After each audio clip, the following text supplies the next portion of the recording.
8ന്റെ കൂടെ 2 പൂജ്യം 800. കറക്റ്റ്. 9ന്റെ കൂടെ 2 പൂജ്യം 90. അതും കറക്റ്റ്. പിന്നെ എന്താ എല്ലാവരും 900 പറയണേ?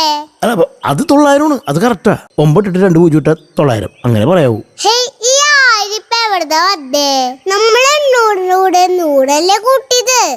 അതൊന്നും പറഞ്ഞിട്ട് കാര്യമില്ല. 9 ഇട്ടിട്ട് 2 പൂജ്യം ഇട്ടാ 900 വായിക്കണേ. അങ്ങനെയാണ് നമ്മുടെ ശാസ്ത്രജ്ഞന്മാര് കണ്ടുപിടിച്ചേ. അപ്പൊ ഇംഗ്ലീഷിൽ 900 എന്നാണല്ലോ പറയണേ. അല്ല അത് ഇംഗ്ലീഷുകാർക്ക് വിവരം ഇത്തിരി കൂടുതലാണല്ലോ, അതല്ല അവരിങ്ങനെ കറക്റ്റ് പറയണേ. നമുക്ക് വിവരം അതിൽ കൂടുതലാണല്ലോ, അപ്പൊ നമ്മ ഒരു പടി മുന്നിലാണ്. 900. ഈ മലയാളത്തിൽ പഠിക്കുന്ന ആരാടിക്ക് ബാക്സിൽ പൂജ കിട്ടണേ.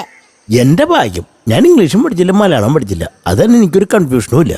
അതുകൊണ്ടൊക്കെ ജോലിയും കിട്ടില്ലേ? ഭാഗ്യം അല്ലേ അപ്പേ?